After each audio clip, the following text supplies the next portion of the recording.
welcome. This is My Favorite Mortgage Podcast. I am Jaimie Booth, a licensed loan officer in Southern Arizona. And just so you guys know, me or someone on my team is licensed in all 50 states. So don't let the Arizona thing hold you back from reaching out. This is My Favorite Mortgage Podcast, a newer podcast that lets the buyer and the seller behind conversations between real estate pros. And today we have a very special guest. I thought this was going to be your first podcast. Turns out I'm your second. We have Mike Kingma. Thank you so much for joining. Thank you for having me. This is great. When we first were arranging, I'm like, this is going to be his first podcast. No, cheated on me. I know. First of all, it wasn't you. It's me. I'm sorry. But at least this is the first one that's being recorded. So, hey, I'm here for it. Okay. And that at least it's a first for us. So all right. Well, we like to have a little fun on our podcast. And I know that you're a transplant from the Pacific Northwest. Indeed. Into sunny Arizona. Mm-hmm. You've spent how many summers here now? Ooh, this will be coming up on my 8th summer. 8th summer. Okay, so Yeah. you're acclimated. Pretty much. Do you miss the rain though? Sometimes I do, but like during monsoon season, that's where I get my fill of rain. Yeah. After that, I'm like, you know what? All right, I'm ready for the sun. Yeah. Yeah. Well, I've never lived there, but in the Pacific Northwest, but I've heard it's just days and days and days and days and weeks of rain. Yes. And depression is higher there.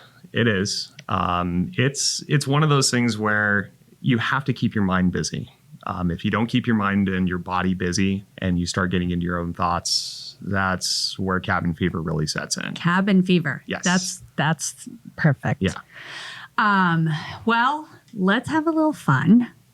And I've got a few dad jokes. Ooh, yes, I do. Okay. And then we're going to get to know Mike. All right. Okay. So you've got your dad jokes prepared? I do. All right. Here we go.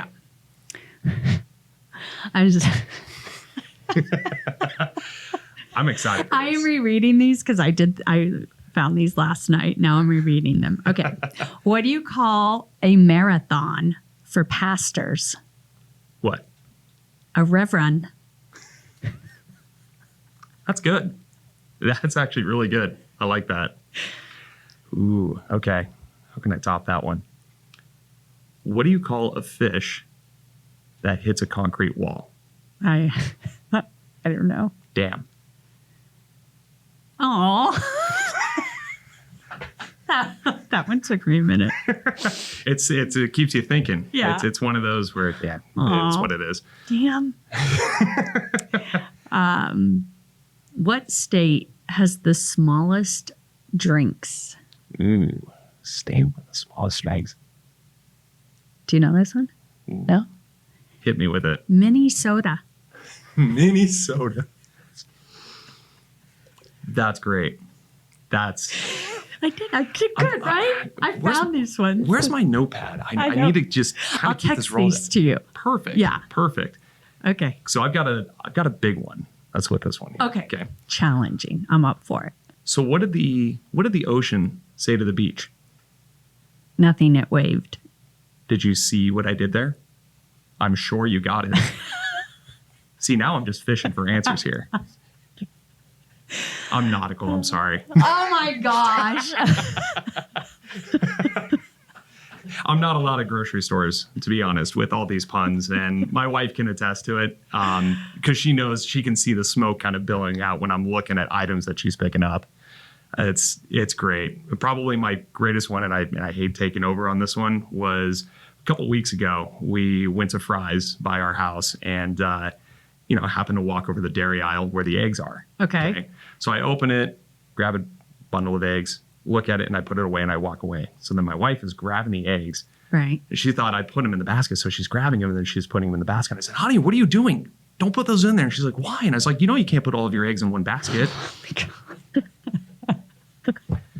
She literally walked away, and then we go by. Was like, oh, Lord, I don't know him. Yep, exactly. It's like husband for sale, Husband for sale. Yeah. When you go on vacation and you have the tour guides and they hold the flag up so you follow the right color flag. Yeah. Husband for sale. Pretty much. Yeah, that's it. It's like, might as well just wear a t-shirt. It's like, I'm for sale. Too many jokes told. Instead of I'm with stupid, I'm for sale. Yeah, exactly. She's got the one, he's for sale. I had another one. I'm trying to find it now. Oh, I didn't save it. I'll have to save it for next time. You'll just have to come on. Bring it on. Another time. I'll bring another arsenal of jokes. Well, we like to also get to know our guests. You're a licensed realtor. Yes. In Southern Arizona. You've been a realtor for 3 years. And each year that you've been a realtor, you have held a top title. Yes. Tell me a little bit more about that. Well, so I started in real estate March 2021 during the gold rush when things were just chaotic, and actually started working at a boutique brokerage, which was 33 properties and investments. No longer around now, but my first year, in 9 months, I did 9 deals, and I helped. Majority of them were buyers. So that's unheard of, folks. It's huge. Like the fact that it happened, I said, there's no way that this could happen, and it did. So I won the award, didn't think it was possible. So I set a goal for myself to double it. And then I won it again through Real, which is the brokerage I'm with now. So I'm with Real Broker based in New York City, but we have 2 offices here in Tucson. And this is like a cloud-based kind of brokerage, different than the old standard brick and mortar. Right. And it's nice that their goal, or at least the motto, which I really like about it, is work hard and be kind. That's the motto, and I love it. It's so simple. It is. And really, that's what it's all about. It's just working hard and being kind. But as we transitioned from 33 properties in 2021, we moved over in July of 2022. Still crazy. Still bananas. Yeah. And then at that point, I did a total of 15 deals that year. Again, majority were buyers, and got the title again. And so this last year, I did 20. I did 20 transactions. That's amazing. And helped out, now we're talking almost, 40 to 50 families. I mean, I've lost count. I could look at my CRM when I get home. Yeah. But I still maintain contact with everybody. So it's great. And now that I've had it, now I feel like I'm the Seabiscuit of my brokerage. Yeah. I got the triple crown. I got the triple crown. So now I'm asking myself, okay, what do I want to do from here? And so my goal this year wasn't to get top producer this year. Okay. So my goal this year was to actually teach people. I want to be a mentor. I want to teach people that come, whether they work with me at Real or just outside and they just want knowledge and insight. For me, it just meant so much to be able to help change somebody's life, to see show them the way. Exactly. Yeah. Because I had no real estate experience whatsoever. Had 0 real estate experience. And all I did was just go through my sphere of influence. And I'm an extrovert. I'll talk anybody's ear off. I don't mind it. And it just comes naturally. Right. So for me, that's what I love to do. It's really just about building relationships. We're not salespeople. No. We are educators, first and foremost. Therapists a lot of the time, but really we're just here to help. And when you have that desire to just be helpful, like you said, just be kind. Yes. It's not hard. And I'm not saying it's not full of pressure or stress, but it genuinely becomes second nature when you just live those principles. I love it, Mike. Thank you. Absolutely. So you've been at Real for 3 years, top producer. Let's get to know a little bit more about a secret talent that you kind of just demonstrated in my office. Share a secret talent that you have. Oh, God. I'm totally just absolutely spacing out on just what happened, because unfortunately I've got ADHD, so I'd like just goes all over the place. How many languages do you speak? Oh God. So I can speak and understand German, but mainly a lot of the languages that kind of come in is just that's just something that I grew up with. I did it all through high school, And I was there to help out my dad and he still works for Audi in Seattle. So he still works up there. And we decided, or it was a family trip that we went to Germany, all through Audi. And I did a lot of the translating for my dad to kind of help him understand. Because he didn't speak German. Oh, God, no. So where did you pick up German? Was this like, I'm just going to go learn German? High school. You took German in high school and actually became fluent. Just about. I got college credit for it. It was an AP German class that I took all from freshman year all the way to my senior year of high school. I took German, and it was just fun. I really enjoyed it. And then I think after 2009, I stopped speaking it, but I can read it. And if I can hear the dialogue on it, like if we're watching, you'll pick it right up. I'll pick it right up. No problem. Yeah. Like on occasions, like I'll have those squirrel moments where we're watching, like, it sounds morbid to say, but we're watching like a war movie or something like that involving World War I, World War II, whatever the case may be. And Also, I'll hear the German in the background, and I kind of look like a Jack Russell. It's like, oh, I know what they said. Well, guys, and plus he knows some really good secret spots for some good German food. Yes. Okay, yes. What's the name of the restaurant you were talking about? So one of my favorite restaurants, it's actually not in Tucson. I know, big shocker. It's actually in Sierra Vista. So in Sierra Vista, there's a little German restaurant called the Angry German. Yes. Go figure. Yeah, go figure. They're angry. No. Some of the most incredible food I've had there. And it's like the taste of like just being back in Munich, where you have the bratwurst, you have the goulash. Do you hear that, guys? Isn't that cool? It's just incredible. And trust me, if you like dessert, if you've ever heard of a bear claw, it's about the size of my face. It's huge. So not the Starbucks kind of bear claw. No. Like, this is like baked. Like a football. Football-sized bear claw. You're going to be full. It's that good. Can eat it for days. Yes, exactly. Like if I had it my way, like the Burger King, I'd be eating those. And my favorite donut, maple bars. Interesting. But they call them Long Johns here. Yeah, they do. I love Long Johns.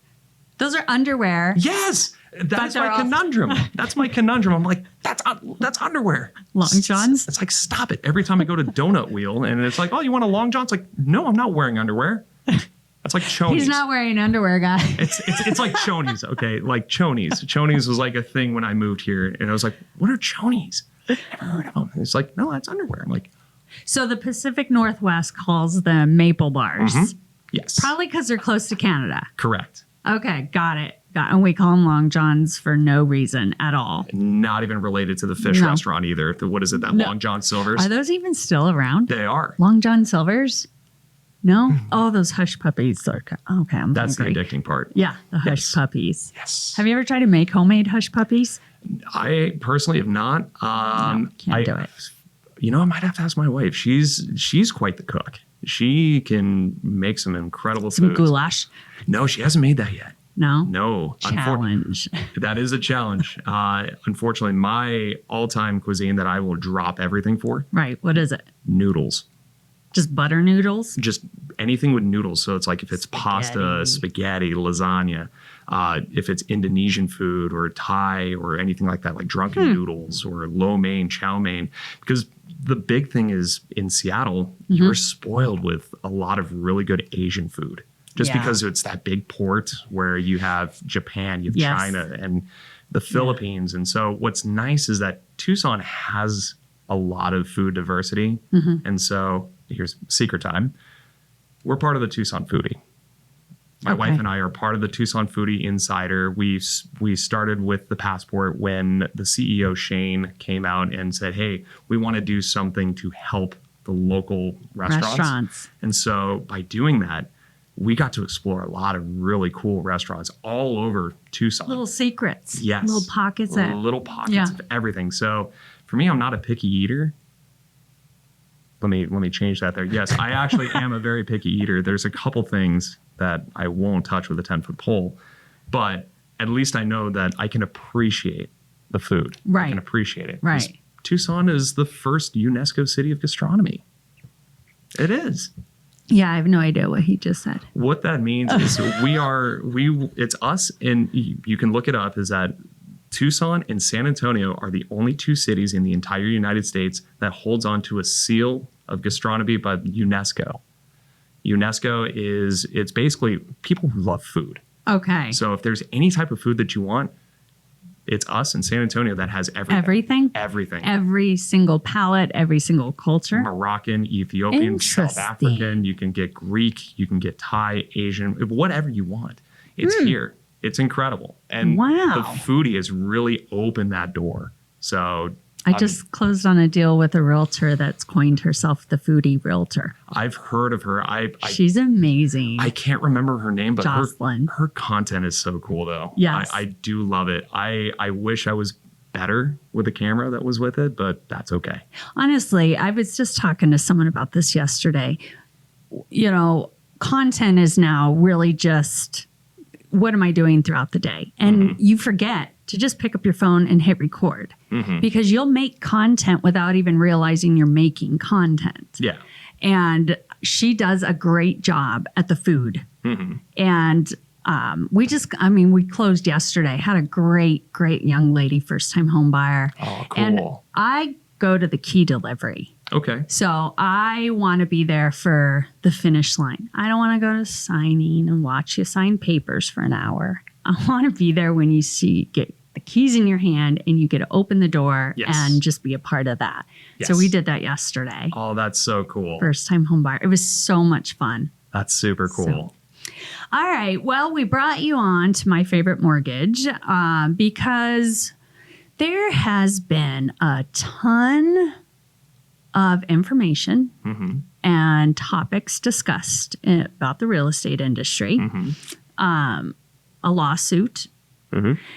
We've had guests on and we've kind of dabbled in touching on this lawsuit. And, there's a lot of information on the media that I see and hear that I'm like, yeah, it's not quite right. And then, the NAR, who's the National Association of Realtors, is one of the biggest associations in the country. And you have to be a part of it, right? Correct. To get access to MLS, which is how you do your basic job. Yeah. Kind of interesting. It is. You have to be. Yes. Like it's like, do you really? Yeah, you have to. So can you share your thoughts on recent events? So there's a couple things, and I do laugh at like these major news sources that say, oh, it's the end of the 6% commission. It's the end of this and that, and just all this misinformation. Because the commission is at the heart. That's the heart that gets the social media talking. But there was a lot of other stuff. There is. And they brushed away from a lot of the things where, again, the lawsuit really was about agents conspiring to keep basically commission rates high to get higher sales prices. You and I both know economics, that just does not happen. No. It's when it comes to house prices, it's supply and demand in the open market. Right. We know that. Right. But when it comes to commissions, honestly, at the end of the day, it's always been negotiable. Always. That's what I don't understand. Yes. And the problem is that there's been a small amount of, we'll call them bad eggs. I was going to say a bad apple in the bunch. A couple bad apples in the bunch that basically just said, you know what? We're just going to say we're charging this amount and you have to pay this. You have to. And unfortunately, that didn't settle well. With sellers. Right. Because they thought, why do I have to pay you this? And unfortunately, it's, real estate agents are kind of like attorneys where we can set our own, we can kind of come in and just say our own comp that's with it. But for me, what I do is when I walk in, I say, hey, this is my fee schedule. This is what I come in with. But again, it's purely negotiable. And it's just being transparent. Yes. That's it. That's the big thing. Right.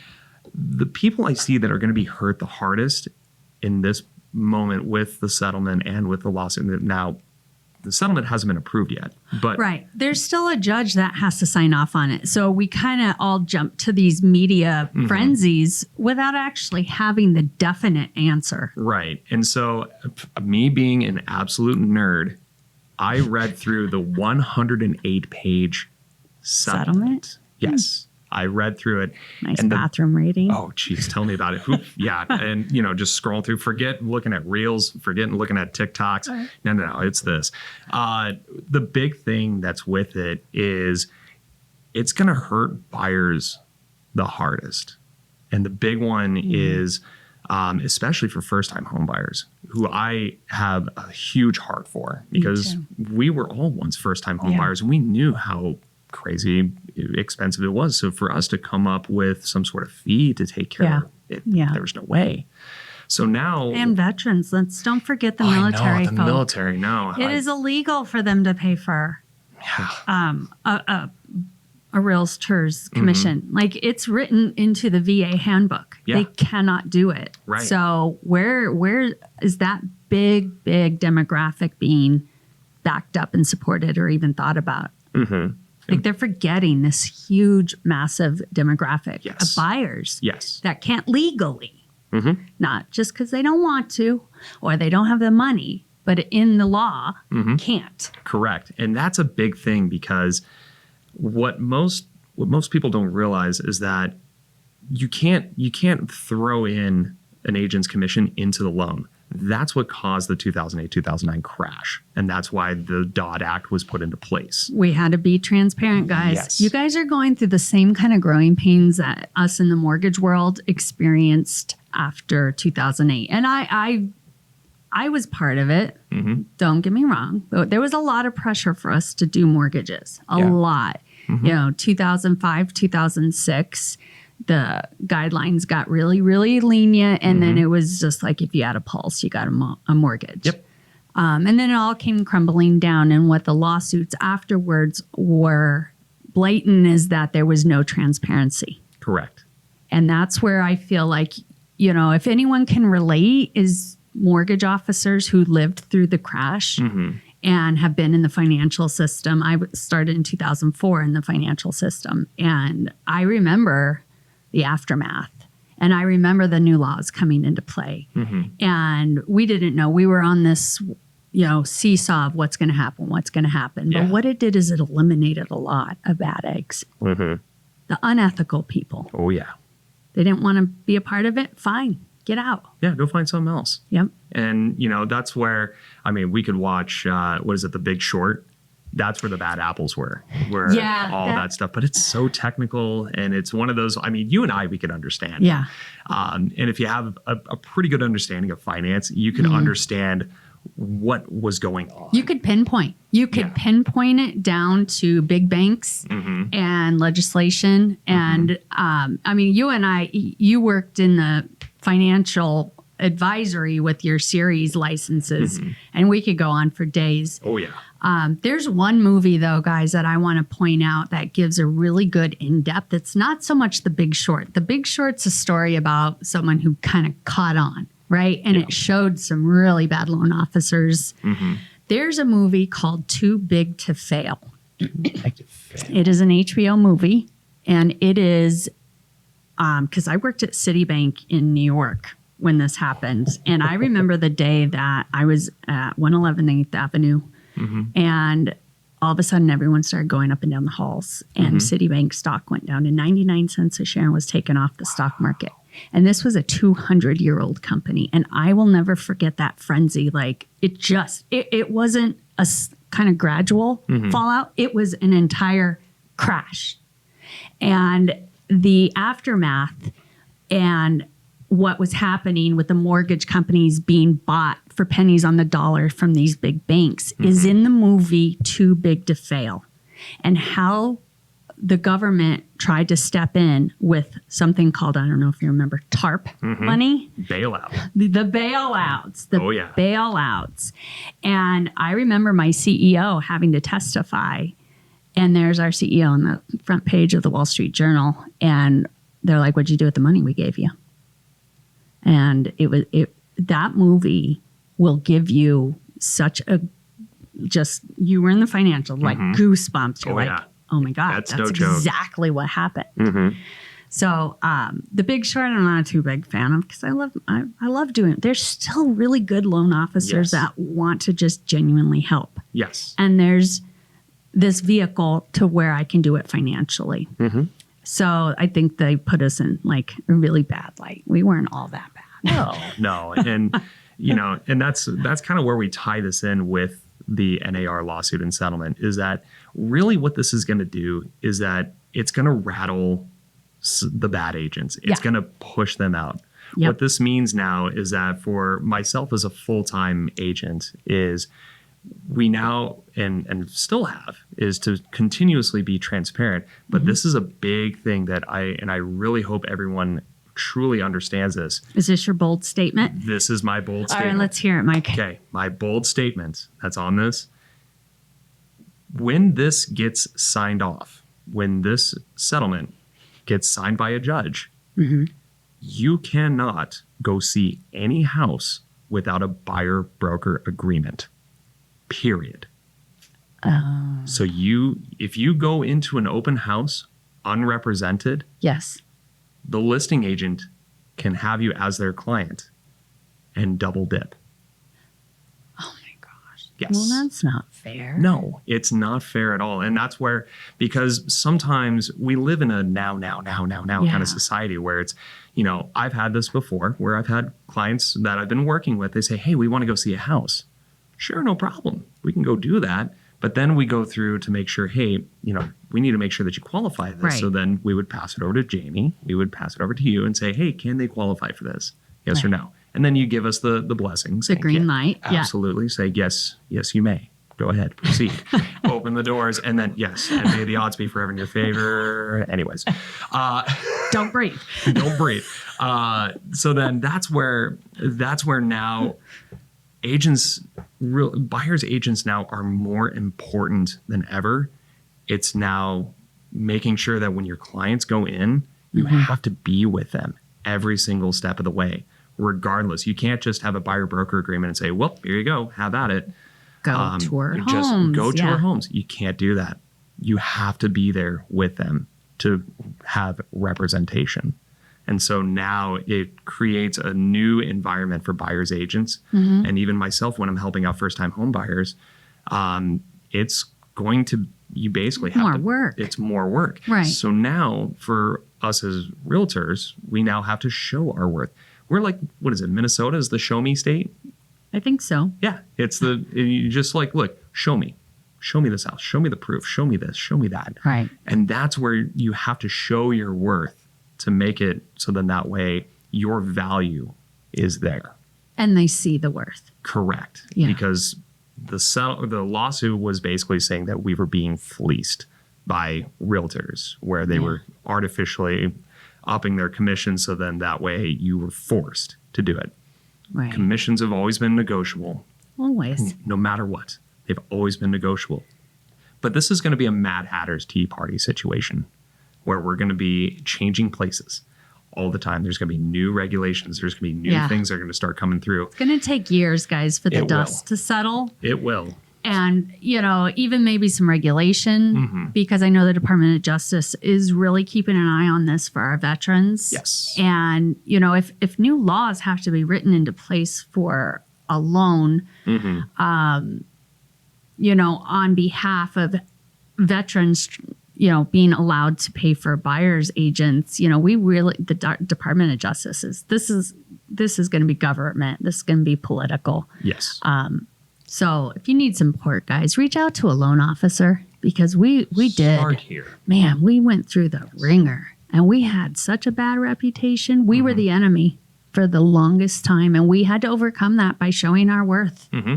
And this too will settle down. Yes. And, the right people will be doing the right things and genuinely caring without only worrying about their bottom line or how much is my cut. Yes. And that's the kind of person that I want to work with anyway, as a buyer or a seller. And that's who we partner with, are people who really, this isn't so unsettling. This is like, all right, we'll deal with it. There's going to be two different kind of agents out of this.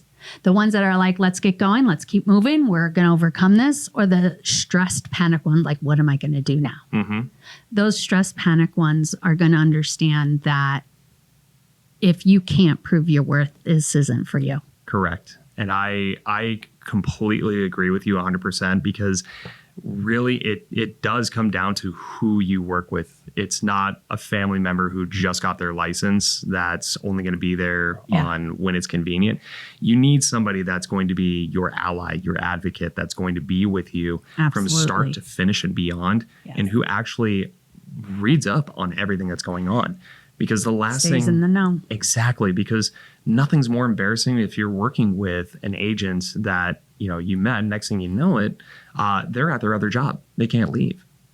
Now what do you do? Now you're kind of going to miss out on that house potentially because they can't show you. Exactly. So that's where I think for all agents, this is a big wake up call, because the target's no longer on the loan officers this go around. It's on the realtors. It wasn't our fault this time, guys. Exactly. It wasn't it wasn't the loan officer's fault. It was again just the bad eggs. And I think the ones that are going to do well are going to do great. And that's where I stand. I'm here 110%. Well, Mike, thank you again for coming on. Absolutely. We've got a lot of information circling around, and I want to just put this out there. If you have any questions or want some clarifying information, you've seen an article or you've seen a video and you want to know, one, what is our take, or is this real? Please reach out. You can find us or email us at myfavemortgage@gmail.com. We've got Mike Kingma here, licensed realtor. Amazing stories, some good dad jokes too. So thanks for coming on.